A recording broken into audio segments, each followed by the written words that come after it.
Let us know when you are ready. Hello. Hello. I can see Wanarusi.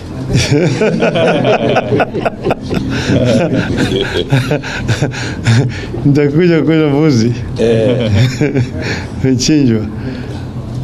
Now, ladies and gentlemen, this is the Central Committee meeting of ODM, which has met most of this morning. We have discussed several issues, and we have a statement that is going to be read to you on our behalf by the Secretary General of ODM, Honorable Edwin Sifuna. Karibu Mheshimiwa. Thank you, Excellency. Good afternoon, everyone. As the party leader has told you, we have had a meeting of the Central Committee. It has been full house, except with the apologies of Deputy Party Leader, Honorable Ali Hassan Joe, who is in Mecca. So this is a statement. We have had a meeting of the Central Committee, which is the top decision making organ of the Orange Democratic Movement Party. This meeting took place against the backdrop of ongoing efforts to reinvigorate the party through various activities, including but not limited to the holding of grassroots elections.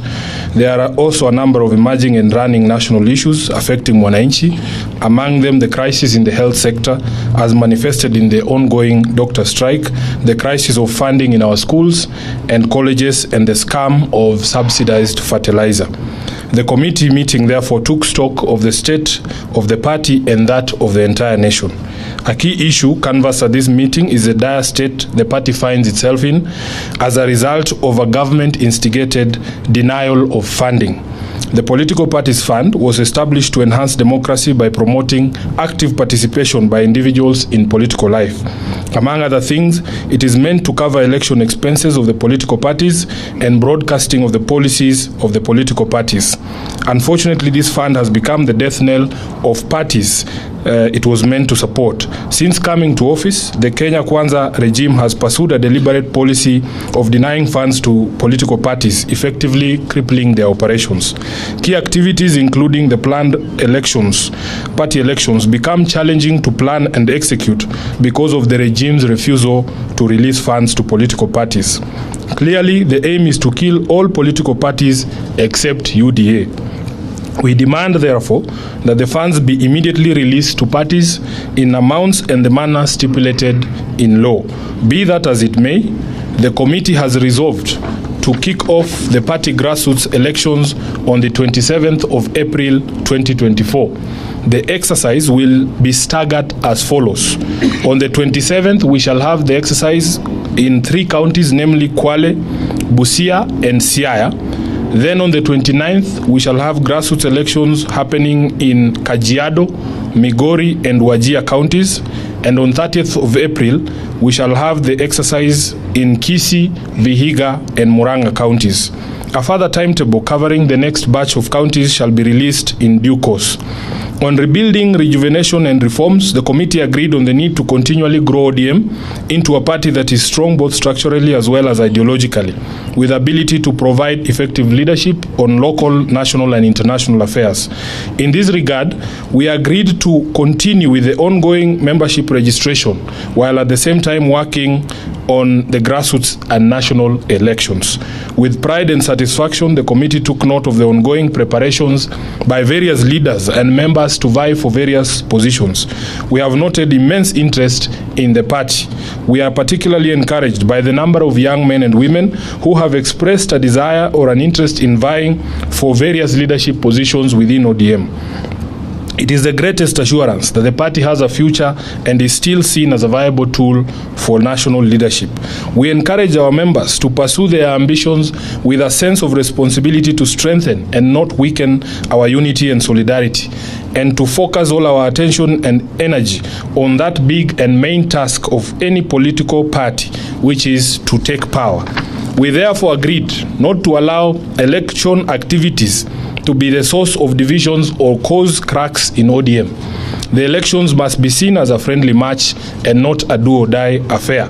We deliberated on the developments in other political parties and their implications for the nation and for democracy. In particular, the committee expressed deep concerns over developments in the UDA party, where public officers paid by taxpayers from all political formations have been appointed as party officials to various organs. We are staring at the return of the party state system last seen in the 1980s, where party leaders and public servants were one and the same thing. What followed was a youth wing with watchdog or surveillance responsibilities over the entire nation. We take the position that this development is wrong. It is a recipe for chaos and dictatorship and partisanship in the management of public affairs. Consequently, we demand that all those people who have been named as UDA officials must immediately resign from public service. There is no way they will serve two masters, the public and the UDA party.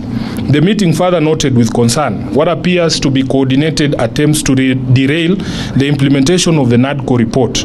It is becoming apparent that some, if not all, of these court cases are state-sponsored. If indeed elements in the regime are having second thoughts regarding proposals they signed onto out of their own volition, they should come out clearly to say so instead of sponsoring these cases in court.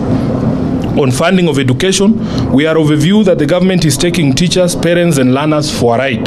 To date, the government has not submitted capitation for Form 1s, even as they move to the second term.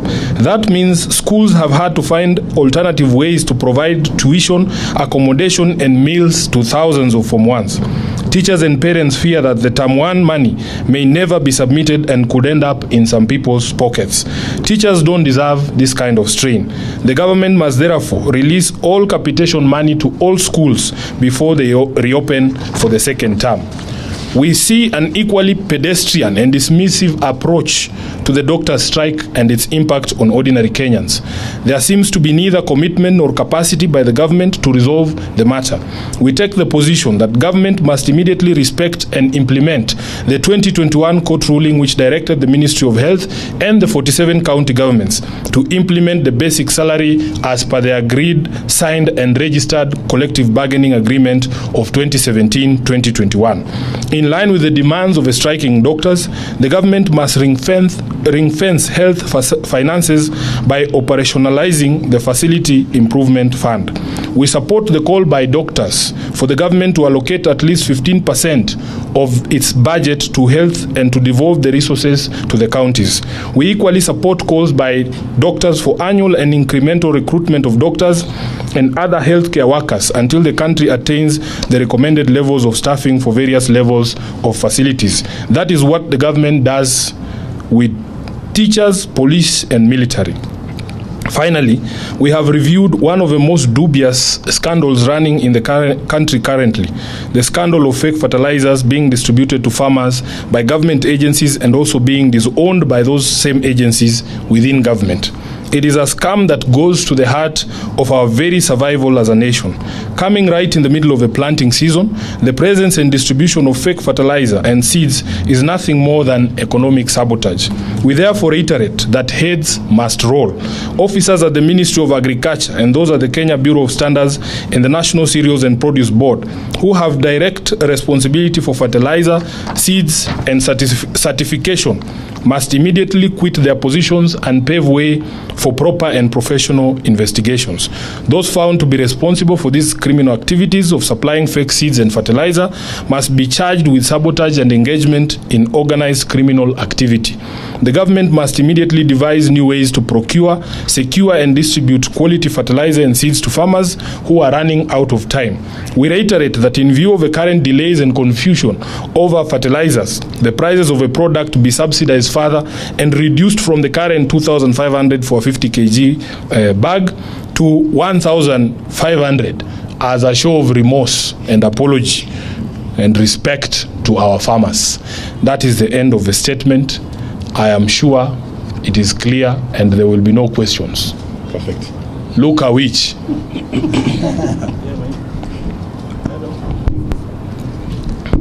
So my name is Luca. Yeah, too. somebody would ask, like, if you are conducting elections on 27th, which body is going to oversee this election, given that you have disbanded your NEP and the steering committee is not yet properly constituted? 2, are you going to do a manual election, electronic, or consensus? Well, first of all, I wish you would know that as a committee,